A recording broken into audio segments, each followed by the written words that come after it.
எத்தனை காலம்தான் ஏமாற்றுவார் இந்த நாட்டிலே, சொந்த நாட்டிலே. தாய் தமிழ் உறவுகளுக்கு வணக்கம்.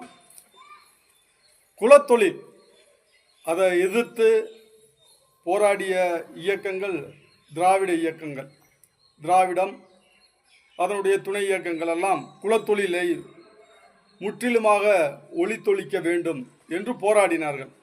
ஆனால் நாம் தமிழர் கட்சி ஒருங்கிணைப்பாளர் சீமானோ குலத்தொழிலை ஆதரிக்கிறார். குலத்தொழிலை ஒருவர் ஆதரிக்கிறார் என்றால் அது தமிழ் தேசியத்திலிருந்து விலகி ஆரிய தேசியத்துக்கு அவர் தன்னை முன்னெடுத்து சென்று கொண்டிருக்கின்றார். ஒருவன் பறையடித்து எத்தனை நாள் தான் வாழ்ந்து கொண்டே இருக்க முடியும்? பறையர்களெல்லாம் பறையடித்தே சாக வேண்டுமா? அப்புறமேட்டு நம்ம முடித்திருத்துவோரெல்லாம் முடித்திருத்தியே சாக வேண்டுமா? பானை தொழில் செய்வோர் பானை தொழில் செய்தே சாக வேண்டுமா? ஏன் அவர்கள் படித்து முன்னேறக்கூடாதா? படித்து தங்களது வாழ்வை முன்னேற்றகரமாக நடத்தக்கூடாதா? அந்தந்த சாதியினர் தான் அந்தந்த தொழிலை செய்ய வேண்டும் என்றால் இது நாடா அல்லது சமநீதியா இல்லை சமூக நீதியா? நீங்கள் சமூக நீதியை பற்றி பேசுகின்றீர்கள்.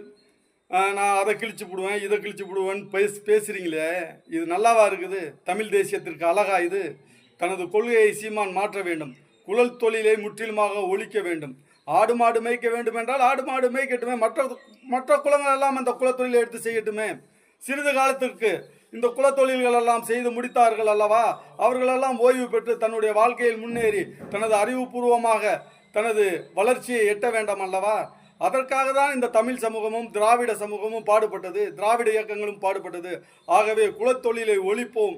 சீமானை ஆதரிப்போர் அனைவரும் எதிர்க்க வேண்டும். அவர் பேசும்